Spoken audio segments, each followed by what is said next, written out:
Singing Dutchman Productions.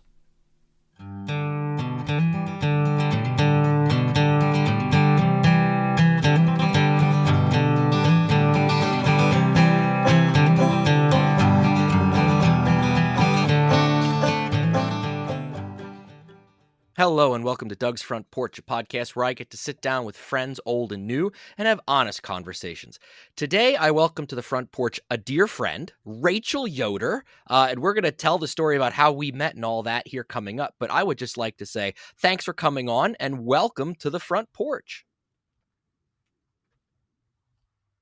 Well, thanks, Doug, so much for having me. It's really an honor to be here. I'm a huge fan of your podcast and all things that you've done and all the work that you do to help our community. So I'm really honored to be here. Thank you for having me. Awesome. I'm so glad you're here too. I guess we should tell the listeners a little bit how we know each other. So as most of my listeners know, that outside of this podcast, I'm really active in Pennsylvania Dutch stuff. And it's through that I got to meet Rachel, because Rachel is a Pennsylvania Dutch folk artist. And to be honest, I don't even remember how we ever first came into contact. Do you remember that story, Rachel? Oh my gosh, I remember it like it was yesterday, and I have a very bad memory. So it goes to show it was a very poignant moment for me. I actually reached out to you. I was working on Penny Olive in my grad school program, which is a book I wrote that was inspired by my grandmother, but also telling a story of our culture through a contemporary contemporary lens. And it was also, there were a lot of hands in the pot for that. Michael Werner had come to me, Mikkel Werner. Bless his heart, he loves me, and I always botch up his name. But he's a wonderful person, Hiva Vidriva, over in Germany, that works a lot with people over here trying to, get some recognition for the things that we share as two cultures that were kind of separated at birth and like grew up in different places, but very similar, right? He actually talked to me about, there was a little character in the Alsace-Lorraine, and I think her name was Elsa, I'm thinking, or Elsie. And it was a little cartoon character, and she was part of the tourism um, initiative over there to try and get people excited about the area. And she would kind of take them throughout the area and the really cool spots and all these interesting anecdotes. And it was nice to have sort of a character to take you through these things. And he said, wouldn't it be nice to have something like this for Pennsylvania Dutch people? And so that kind of planted the seed. And it was concurrent with this class that I was taking. It was called Personal Explorations. So it was communication design, and we were supposed to be doing a project that was very personal to us. And at the time, my grandmother, Olive, maiden name Fisher Davies, was getting along in life and getting a lot older. And I had moved to Blairtown where she was living, and we had gotten really close. And I really wanted to honor her and her experience as a Pennsylvania Dutch woman and girl and child. That was her native language. That was her first language. And she had a lot of hardship within that identity and language. And I wanted to honor her and let her enjoy the last years of her life in celebration of who we are and her heritage that she was very proud of her whole life, but had faced a lot of adversity because of it. So that's sort of how it happened.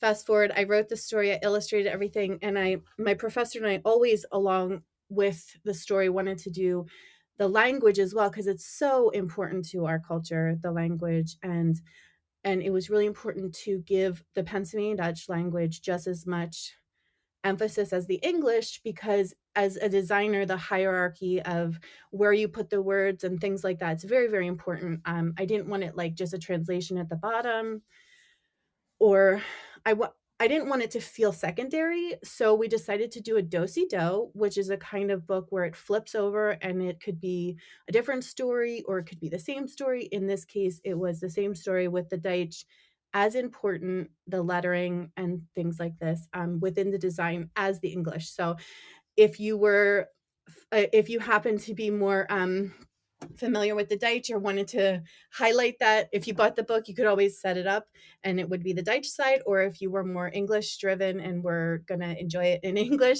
it could be that way. So it was very equal. And I felt like that was very important, probably one of the most important design elements for the project and what I think made it pretty successful for people within our community, but also outside of the community. Because a lot of kiddos, when I did school visits, had never seen a do-si-do book, so it was a lot of fun. Hmm. So that's a long answer. Yeah, so Rachel reached out to me, was put into contact with me about helping with the language aspect, and, we put that book was then completed and put out, and since then, we've worked on multiple projects together, and it's Yeah, been a and let me great, say, Doug, real quick, I apologize to interrupt you, but I wanna say you were one of the very first people who gave me the time of day, let me just say, especially when I was a stranger. I reached out to you on Facebook, and I'll never forget that because you were very, very charitable with your time. You know, you didn't want a fee or anything. You were just like, "Yeah, that sounds awesome. Let's do it." And I will always remember you for that grace and kindness. So I apologize for interrupting, but I had forgotten to make that point that I had asked other people, and people are busy, and I get it. And it's like another student in their minds, maybe just kind of doing this silly project. But it meant a lot to me that um, considered it so highly, especially when you're such a very, very busy person. So I will always be grateful. well, thank you for those kind words. It was well worth the time as an investment. It's a great project. And of course, everybody listening, I'll put a link in the show notes that you can check that book out. Since then, Rachel and I have done another children's book, kind of along the same lines, but with a different character, focusing and highlighting on Pennsylvania Dutch culture and our history and our language. But we don't want to just talk about that today. I'd like to go back and ask this question first. So, you are a professional artist. What role did art play in your childhood? Oh my goodness. Well, I don't remember a time where art was not my main purpose in life, honestly. What I was driven by since I can remember. I guess I probably started like mark making when I was very, very young, before I was 1 years old. I think my parents were very creative people and always had like pencils and crayons and all kinds of materials around, and really encouraged us to be creative. And it just felt so natural to me. And the funny thing about me is that I actually didn't talk until I was about 3, which is really interesting. I was a very tactile person. I was like a climber, and I enjoyed drawing and things like that. And I know, nowadays that would be like very, very scary for parents. My parents were pretty laid back about it, but my mom always remembers that it was interesting. I was much more interested in being like climbing and in nature and drawing and checking out the plants and stuff in the yard and the trees. So I just feel like it was my first language. Um, so that's really fun. And then just some of the captions that I would tell her to write when I was a little older and I could speak are just so funny. I just love kids' art so much. So I'd say probably from the time I could draw, I was drawing. And then that continued through middle school, high school, and did you go to college right away knowing that, art was what you wanted to do? And was your original goal to be a practicing artist or a art teacher, or what was going through your mind when you were in high school and thinking about, future plans? Well, it's really funny that you asked that because now looking back, I can see where, I've tailored my parenting based on my experience, because I feel like a lot of what happened to me in like elementary school, middle school, high school was a lot of that raw creativity or inherent talent or creative spirit was kind of squashed or dampered, maybe you could say. It was like a light, and it was sort of dampered a bit by like social pressures to do certain things or spend time doing other things, or also like familial, like my whole family, they're all teachers. And it was kind of like, well, you can't just do art. And my parents were very supportive in me being a creative person, but just our culture in our family was very driven to go to college and, have a job that can be very, very reliable and a lot of security and great insurance and, making sure that you could provide security basically. And so I Mhm. was sort of like trying to figure out a way to still be an artist and provide that security that was expected of me. So I landed in art education for that reason, which is not really the right reason to land there, you know? But because there's certainly a lot more at play there. Um, you know, which leads me to the very interesting fact that I am very introverted, believe it or not. And it was always really strange and challenging, Doug, while I was teaching, to feel very much like I was performing. I don't know how else to describe it except that just being in front of a large group of people, whether it's little people or big people, it was always a little bit overwhelming for me. Um, Okay. and I kind of got over it for a while and I was fine because I worked in elementary and it was a lot easier to like feel comfortable around littles. Like I don't know how you do it because the high school kids, and I do enjoy, like, I will sub in high school and stuff. I enjoy their personalities and stuff, but just as far as them looking to me to be such an authority, I would feel very, very, probably intimidated by that. But I think you get into a groove. But yeah, teaching, it was fun, but it also felt very overwhelming. So, um, yeah, I did set out to be an artist, but I was very lost for a while, and I ended up taking quite a long time. I started as a photo major at Drexel, so and I ended at Kutztown for my MFA for communication design, and really after that, which was 2018, I graduated, I took off and kind of finally said I'm gonna do my own thing and do it self-employed, like freelance, and just take that dive. So took me a long Mhm. time. You brought up something I'd like to ask you about. You had said that your childhood is kind of helping you be a certain kind of parent in regards to fostering Yeah, creativity in arts. How could you explain that maybe a little bit more? So you have three children. yeah. How do you foster creation and the creative process and art with your children? Well, you know, it's really interesting because I'm certainly not negating my parents' efforts to raise us to be creative. It's hard because, you know, particularly my mom gets really sensitive about this. But it's just a fact that I was brought up to be creative, but that was sort of like my hobby. Like it had to be compartmentalized as a hobby, which is pretty much my familial ancestral path too. Like all of the people in my family that were really talented, it had to be set up in a time frame for hobbies, you know, which back in the day it was necessary because, you know, my great grandmother Berna was a single mom for a long time. Her husband died in his 50s and she had to make you know, ends meet. But um I think, you know, my mom was informed by her parents and the way they raised her, which led to the way she raised me. And in her ways, she definitely pushed back against that and raised us to have less pressure and really like too high of an expectation academically where we would feel like we were being crushed by that pressure. And she was really great in that way. She was very open and definitely gave me a lot of support for the arts. But at the end of the day, she wanted to make sure that I could be independent and take care of myself financially. But you know, my brother and I were growing up in a very different time than she was growing up. Things were very much more expensive, like college, for instance, and things like that. So I think the way that my experience informs the way that I raise my children is I do tell them, well, for instance, from a young age, my husband and I are very creative people. We always tell them to approach things with a creative spirit, meaning even if you have a science problem, not so much with math, that's very logical, but let's say you have a science problem, you're trying to figure out something to do for the science fair or something.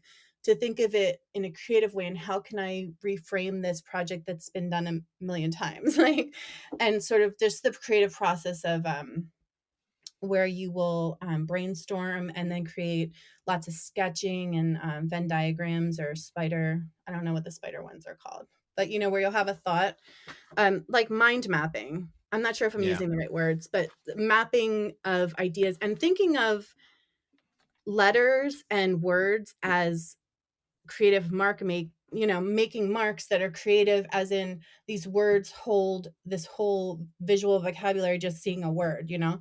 So the mind Mhm. mapping thing, I really like that, and that's a thing that I talk to my kids about, and then also just acknowledging and accepting that there's so many different learning styles. I was definitely auditory visual learner and had a real struggle in school because of that, because we didn't have the supports that the kids have now. And in that way, I'm really, really grateful that my children are growing up in this time, because I'll tell you what, they make math and science and Western Civ so much more interesting now with all of the cool my daughter gets these really incredible presentations, and I was like, I'm just going to sit with you because I didn't learn this way, and this is just wildly engaging visually. But yeah, just like, I'm super big into mindfulness, and I think it's really important to like acknowledge the struggles that you have as a parent, but also the times that you're doing a good job. But I always kind of tell them, to put things into perspective, and I think that's a kind of creative person's way to approach the world and challenges, especially, how big is this problem really, and trying to Yeah. make sure you weigh it in the proper weight that it needs in order to not make it feel so big. Right. That was One of the something that was tricky for me. Well, So one of my difficulties as a father, that I've had to overcome, I guess I should say, is that, as many of my listeners know, my wife is also an art teacher, and she is 100%. The kids need to have this creative time, and never downplay. If they make a sketch and you think it looks, I don't know, like not all that great, don't tell them that. But what growing up like I did, in a very frugal household, we didn't waste anything. And you tried to find two or three uses for each item. So what I've had a really hard this sounds gonna make me sound like such a bad person, but one of the things that I've had a really hard time with is, our children will grab a piece of paper and scribble a little bit or something, and then they get up and walk away, or they want to throw it away. And I'm like, you have enough. You you wasted a whole piece of paper for those couple of scribbles. And my wife was very quick. That was something I had to really overcome. And I'm much better at it now. I catch myself before I say anything, but I still, the knee jerk reaction for me is to, why'd you waste a piece of paper on something like that? But it's like, but no, it's part of the process, and I've learned all that from my wife, who went through, art major and art educator and all that. So that's something I've had to personally, battle a little bit or overcome as a as a dad. But our children definitely, like yours, we give them a lot of creativity space, I guess we should say, throughout the process. But I want to talk now and turn a little bit to, what you're doing now. I will link your website, of course, on in the show notes. But Rachel is a award-winning artist, and right now she's predominantly dealing with Pennsylvania Dutch folk art that she is putting, maybe we could say, a modern spin on. Let's move into that, because I have a lot of questions for you about that. So you mentioned you went to college originally for photography. You ended up with an MFA. How what drove you to the decision to start doing the kind of art that you are currently doing, whether it's hex signs or, the traditional Pennsylvania Dutch motifs? What was it, a light bulb moment, or did you see something and it spoke to you, or how did you arrive at that decision?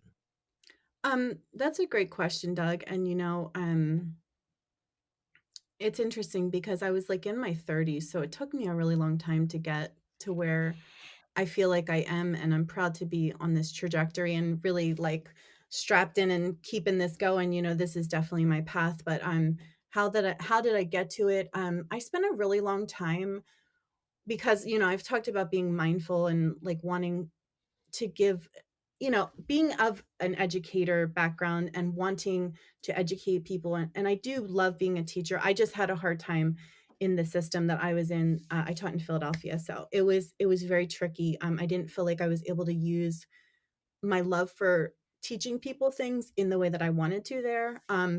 So I've kind of switched it over to teaching in the community. We do a lot of vending events, and I talk a lot to people, and I use that as an opportunity to kind of educate people about what I have learned through my journey. But how I ended up getting here was I was in my 30s. I was finishing at Tyler School of Art my degree in art education. But again, like I said, I was really wanted to practice art full time. So I was very interested in painting and drawing. And I started to do a lot of personal narrative work because I wanted to force the fine art that I was creating to be more, um, to be able to connect with people on a deeper level, like to be more in, invoke invoking some kind of emotional response, right? So not just for it to look nice, or not just for it to be flashy, or create some kind of like shock. I didn't want to do shock value work, but I was looking for connectedness. But I was so lost within myself because I didn't have a real roots. I didn't have roots in my cultural experience or my heritage. It was kind of very um, subtle growing up. We had things that were very linked to Pennsylvania Dutch life and culture, but we lived in Lower Bucks County. We weren't in the area. And, within our family, my grandmother, the super Dutcher, was kind of thought of as, more of like a problematic family member, because she had a lot of her own battles that she was fighting. So it was never kind of looked at as like a positive thing. So fast forward, I'm 30. I had my first child, Maya, and I'm at Tyler. I'm finishing up my degree and trying to search for a deeper meaning, to connect with people through my art. And I was doing this personal narrative stuff, and it felt like I was just pulling too hard at trying to make something that wasn't there.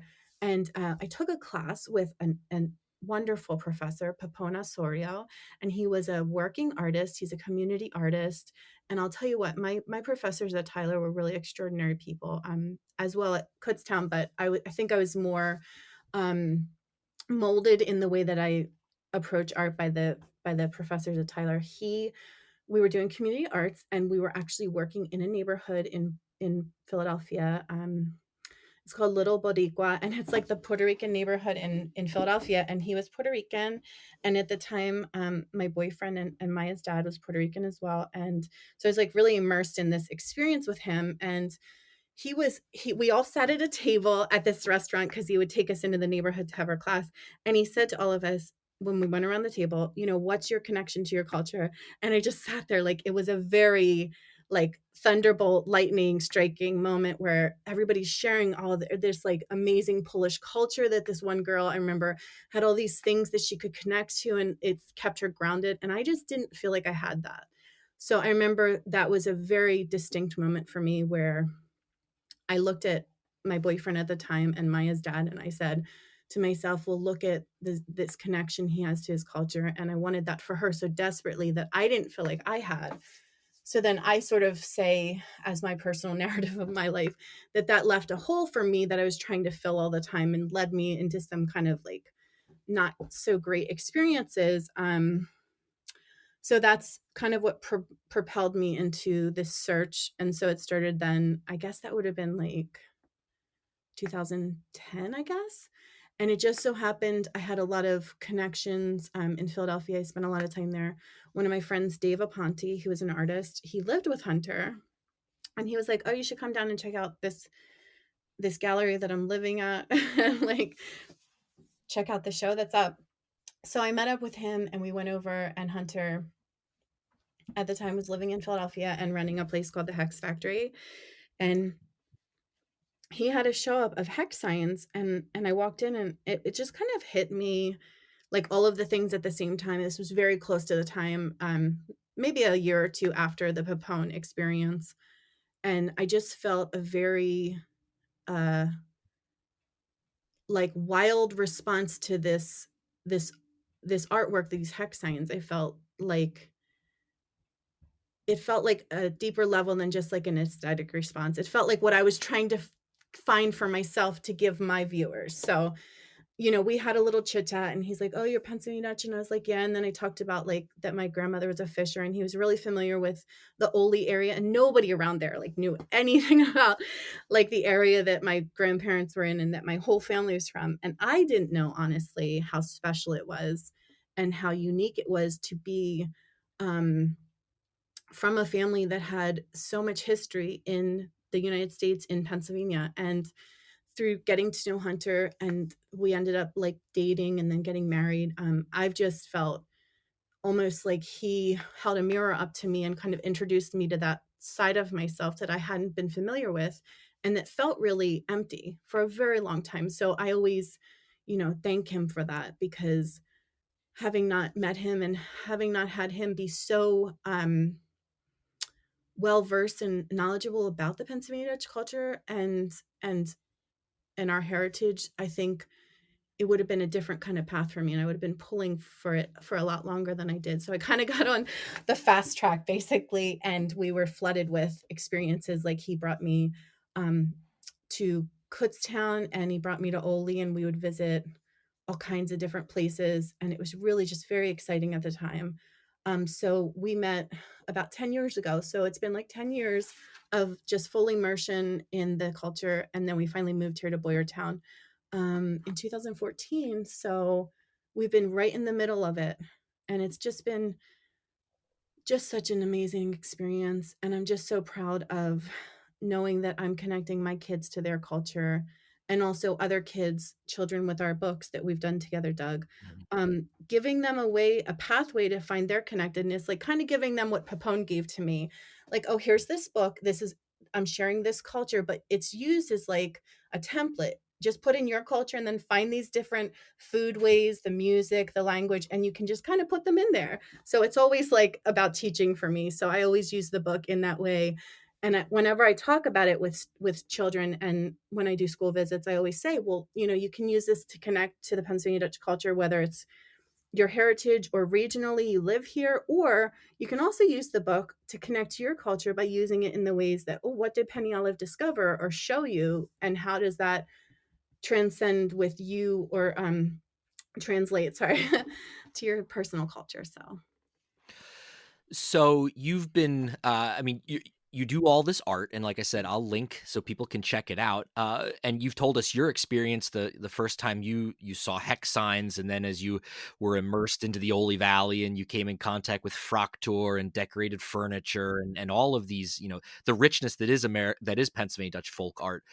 When people buy your art, or when people are, at a show that you're at, and you're vending, what types of things do people say to you when they see your Pennsylvania Dutch folk art? well, it's so funny you should say that because, I am very, very sad that we haven't been able to vend because I love to be with the folk, I say. And I always look at them to glean what I should work on next because their response to my work always informs my next projects, or my next rabbit hole I go down. But one of the biggest things they say to me, there's two things that they say to me. There's a huge narrative that's very similar to mine with people from sort of our generation where their parents kind of stepped away from the culture. And there's many reasons for that. Like my grandmother's experience, her generation didn't necessarily always want their children to represent Pennsylvania Dutch culture or language because it had been looked down upon for a really long time in certain ways. So that was sort of the previous generation's way of protecting my mom's generation, and then it kind of snowballed a bit. Um, but I hear a lot about, yeah, my grandparents spoke it fluently, but of course didn't pass it on to us because they either wanted to keep secret language, which I don't really know if that's really true, or that they felt worried that if we had the accent or something that we would be treated differently, which of course was a situation that was happening to people. But then secondly, you get this idea of, especially with the hex signs where there's a whole school of thought that it's just for nice. And sure, I mean, if you want to experience the art in that way, that's perfectly fine. I am a very non-judgmental person and I like people to just experience art the way that they feel comfortable. And there's so many ways, there's such a huge variety of the experience of art. But my biggest thing that I get asked is like, what do these mean? So it's so funny to me because it's like there's a huge disconnect between the idea that hex signs are just for nice and then where contemporary folk are. Maybe when the ones that are on the barns were being painted, it was thought of that way, and maybe that's the way the painter was thinking of it. But now in the contemporary context, I think it's really important to hear what our contemporary folk are interested in and also what they are looking to find from this art. So they always want to know what it means, even the hex signs, even the very traditional hex signs, and that's something that I like try to answer for them. But my answer is very interesting. But did you have something you wanted to say? I heard you. Well, I was thinking, have you had customers look at your stuff and have the same reaction that you had in that they say, "This is this art speaks to me in a way that I don't understand, but it makes I look at it and I understand that this is me. This is where I come from. This is who my, who my family is. This is my culture." Yeah, for sure. I mean, I have people definitely have that sort of whole body, mind, soul experience when they see the artwork. They're very drawn to it and they can't really explain it.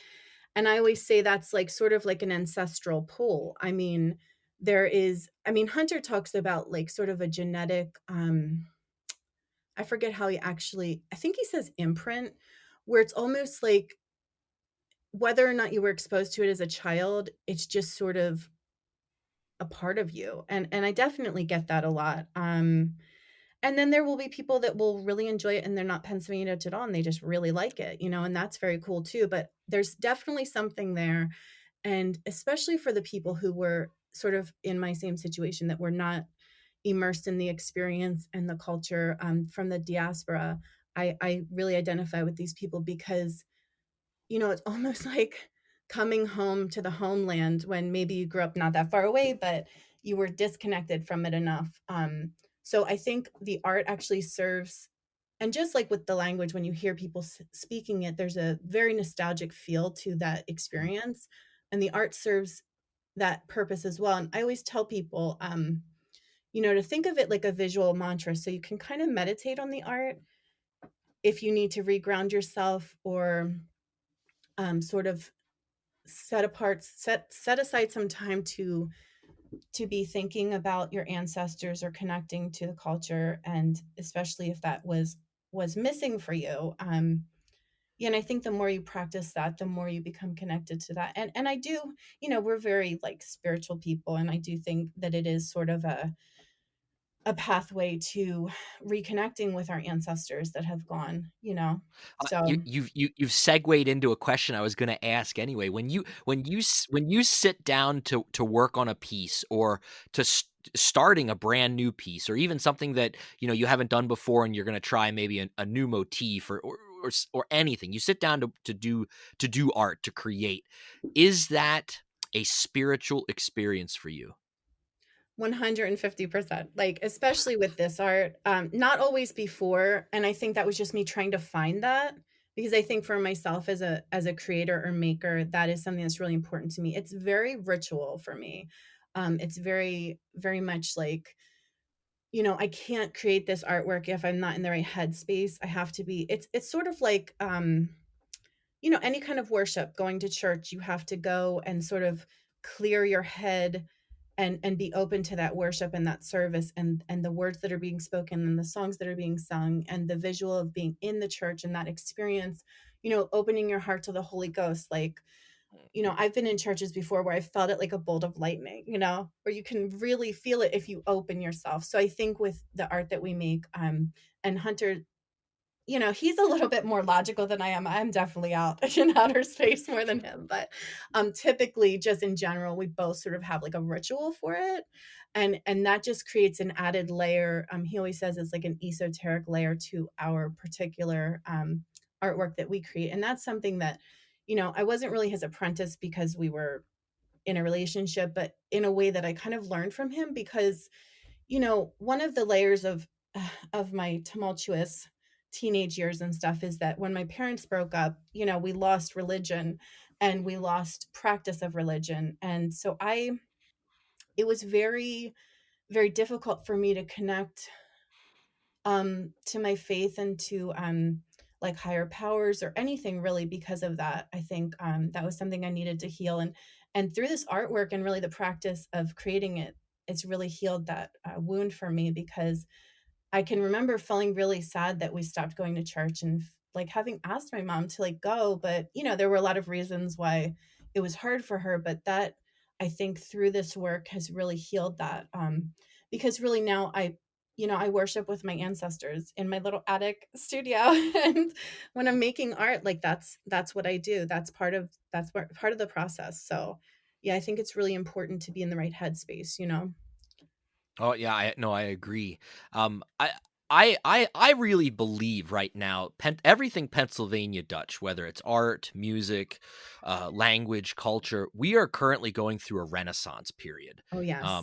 I think the internet, of course, has greatly helped us to get the stuff that you're doing, the stuff that I'm doing, the stuff that other people are doing out to the masses, and helping people reconnect. What what do you think, or why do you think that renaissance is happening right now? Well, I think we kind of talked about it a little bit before. I mean, you're such a unique fella that you grew up in the culture. It's such a great gift that you've shared with the whole community, that experience. But I think generally speaking, there's a lot of people that are in my shoes where even if they grew up in the area for whatever reason, maybe they're generationally they had been here and their parents were just kind of turned off by the culture for whatever reason. But there's so much longing there. And I think in general in society right now, there's that as well, because I do read a lot right now about place and belonging and connectedness to your place. And I think in general, I think society needs to feel more connectedness to place and more um, interest in honoring place and honoring ancestors and more connectedness to that. So I think that's a big driver. I see, especially at the Heritage Center and the Folk Fest, we'll see a lot of families coming with really young kids, and the parents are like, we really want this for our kids, for them to connect to this culture. Like, my mother in law's really not into it, but I'm like pushing for it anyway. There'll be things like that that they'll say to me.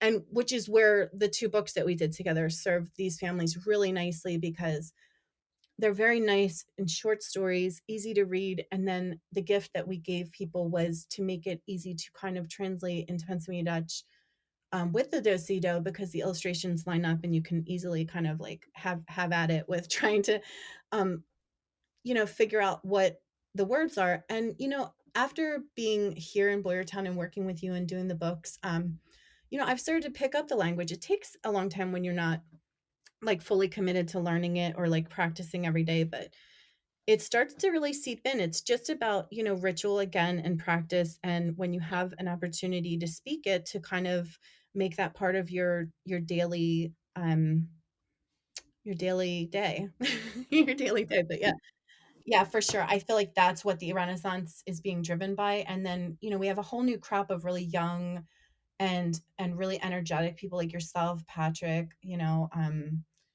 and like Ben Rader, I can think of. He's doing some really phenomenal like contemporary work that's just very different.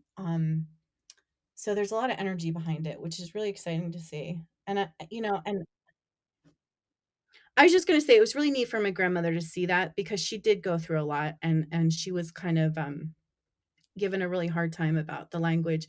It's really nice for her to see before she passed, which was a little over a year ago, to see that energy. And she'd watch Ask a PA Dutchman with me and just get so, so, so, so, so joyful. I mean, so that was really neat to see it come back around for folks like her. Well, where do you think the what do you think the future holds for your art and the stuff that we're doing right now? Do you think that the momentum's going to keep rolling, or what do you think? I mean, I definitely do because I'm just like a hopeful person. And when people say like, "Oh, the language is dying out and like our culture's dying out," like I'm just like poo poo. Like I need to go sit on the other side of the cafeteria from you, my friend, because I can't take that. I just can't take the pessimism. It makes me really nervous. But I think sometimes people have ulterior motives and maybe they have their own narrative that they need to try and drive home. But I feel like it is more exciting than ever to be on this ride with some of the real leaders of the contemporary community. It's a really exciting time. I think what I'm really proud of our community for doing is making room for everybody and definitely letting us all have a seat at the table, even though we're very different in ways, like religiously or where we grew up or things like that, different ways that we're so different, but everybody's allowed to sit at the table. And it's really for the better good of educating people outside of our little Pennsylvania here, because I think, there were a lot of years that there was a lot of misinformation spread. And I think we've all done a really good job in our last couple of years, 10 or so, trying to dismantle some of that in a very like kind and not like, Aggressive. to yeah, like, not Yeah, aggressive and no, not I to, like, agree. say that these people, to put it within context, just like I did with my parents and how they were raising me, like, it was a certain time then, to be really shocking and, like, have these really wild stories was very of the era, but, I think it's nice to kind of, like, say, "Oh, well, like, let's revisit this, and this is what I wanna tell you about that," and I think, like, efforts like the Folk Fest and the Heritage Center for sure, and the Schweinfelder is another big, favorite of mine, are doing this wonderful work to try and educate people in a very welcome and open way, and I'm just really proud of everybody for that, and I think things are Mhm. looking really good. I mean, I'm very excited to be where I am and to be, like, I had my best year ever this year, and that was a really, really neat And that's moment for given me. and that's given COVID and not being able to Yeah, attend, the major festivals that you normally would be at. That's totally. incredible. I'm so happy to hear that. You hadn't Thank told me that you. before. That's awesome. Well, I Congratulations. just crunched my numbers for the taxes, and I was actually in shock, but thank you, Doug. I really appreciate that, but I think it's part of, COVID has been an absolute nightmare, and it makes me very, very sad for the loss that we've had, and how it has changed opportunities that especially like our younger people could have had and stuff. Mhm. But the really nice thing, the nice gift it's given us is a lot of time for quiet and introspection and thinking about the bigger picture. And I think for that reason, people did go to the art because, when and you're a musician and your wife's an artist, but when in a time of crisis, like, we look to art and music to get through it mentally. So I Yeah, think that that's part of why that kind of happened. And it means a lot to me as like a very sensitive person, that people enjoy my work and want me to keep going. It keeps me going that they want to keep seeing stuff. So it means a sure. lot to me. So before we close the interview out, real quick, allow yourself to tell the listeners if I'll have a link, but on you have a website where your art can be purchased, and you will also do personalized art pieces as well. So that's always a possibility for people. I know you did a really, really beautiful wedding certificate for my wife and I with traditional Pennsylvania Dutch motifs. Um, and it's not just painted art. You can buy you have Belschnickel dolls that you create that are just absolutely wonderful. So Thank you. I'll have the link for everybody to check out Rachel's website so that you can make 2021 for her even better than 2020 was sales wise. But Rachel, as you know, since you listen to the podcast, every episode ends with 10 quick questions that I ask all my guests, and I am excited to hear some of your answers to these. So I think I know you, but you don't always know everything about people. So I think this will be fun. All right, here we go. Number one, what is your morning drink of choice? Oh, coffee, hands down. Actually, And cold how do brew. you cold brew? See, I yeah, don't I'm gonna drink be it hot honest. anymore. I've honestly never had. So I'm a huge coffee drinker too. I've never Yeah. had the cold brew because there's this bone in my body that says it's coffee. It has to be hot, Yes. and that's so. But Yeah, it you and is Hunter to have each. that in common. I mean, he There we thinks I'm go. crazy. We make separate Yeah, but coffee now. I'll tell you, a lot of people are really into iced coffees and cold brew stuff. So there must be something to it. I just haven't figured it out yet. Question number two: who is a go-to musical artist or group for you? The Broken Spokes. Oh yeah, okay. Seriously, no, no, really, seriously. I love your guys, that's awful. I apologize. Oh, lordy. I love your music a lot, and I really enjoy, it's a CD for us. We don't have it digital yet. But I love driving around and listening to it in like the Ole Valley and the places where I feel really connected to place and my ancestral land.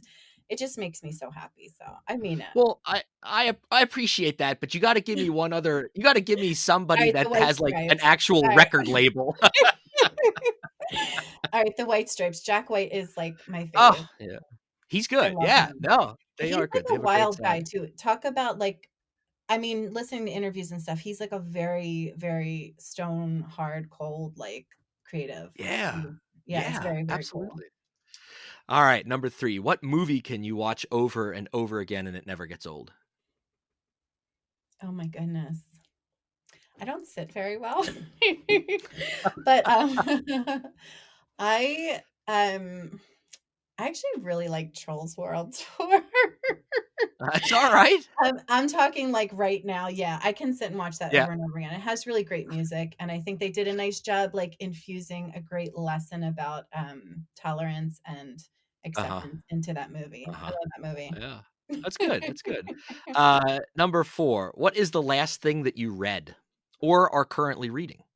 Oh, goodness, how much time do you have? I'm just No, kidding. just I'm just kidding. I'm reading The Enchanted Life. It's Unlocking the Magic of Every Day by Sharon Blackie.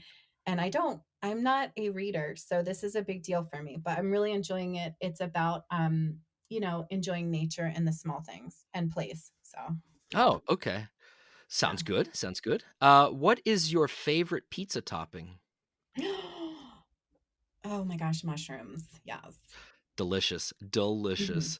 I've been surprised at the number of people on this podcast that have said that because I don't think Really? mushrooms is yeah, I've had a lot of guests that'll say, "Oh, mushrooms." And I'm always like, I love that's my favorite pizza topping. And I always get like some places will go and I'll get the stink eye like, "What are you, mushrooms? Are you Yes. crazy?"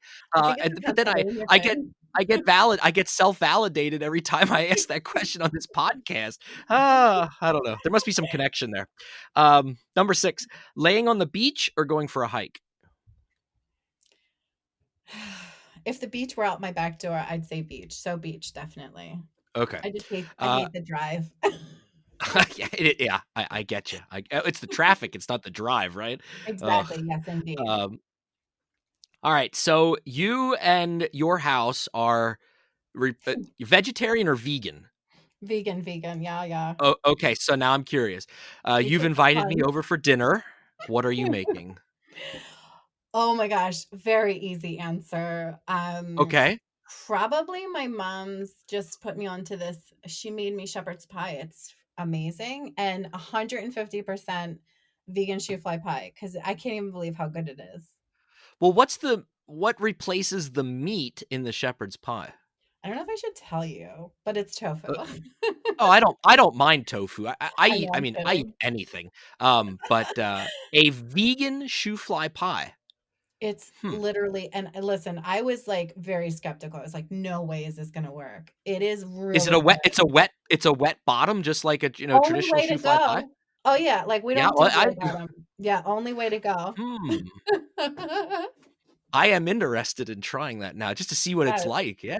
Next Okay, time we have alright. an event where we're both gonna be there, I'll definitely bring you one because it's Sounds incredible. good. Okay. In about Number 5 years, I don't know. yeah, yeah, right, right. What's a dream vacation destination for you? Oh, wow. Like an Airbnb in Oli. I'm not even lying to you. Like, or like the Kime house in Oli. I'm not even kidding. It is so Yeah, corny, but I just, like, I love it there, and I just can't get enough, but I don't really get to spend time there because I don't really have anybody there, you know? right. But yeah, I would really like that, just to really You be at on so the land for an extended amount of time, yeah. Right, right. At some point, you do have to make the pilgrimage, to the Palatinate, to the Pfalz in I Germany, know I do. It's calling to me. see I mean, once you were there, then that would be your new answer, I really think, I bet you're to right. see the original art, and Yes, where our art comes from. It is and you talk about a spiritual experience, it 100% is to go home to literally to go home, to yeah. where we come from. So, someday I hope you'll get a chance to get over there. Me You'll too. thoroughly enjoy it. You will. You Um, might have to hold my hand on the airplane though. There's On the that. airplane? Oh, that's fine. I have some pretty high quality drugs that could knock you out, I think, if we Yeah, had yeah, to, or we could get some. Go to yeah. sleep in the Perfect. airport and wake up in Germany. You'd be fine. That's what I need, yes. Just forget the entire trip, exactly. There you go. There you go. Number 9, what is something that you are afraid of? The dark, like, the Oh, dark. okay. Really afraid because I believe so strongly in spirits, and Yeah. it's always been very overwhelming. In fact, I don't even like really to go out in the dark because I almost feel like a shift in the entire, like, climate of the world. It's very strange. I'm very afraid of the dark. Okay, okay. And finally, number 10, what job other than your current one would you love to have?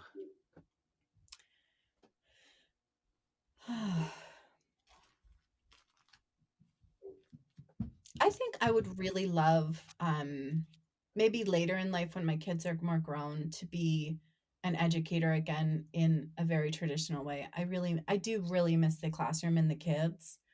But maybe like in an alternative kind of setting.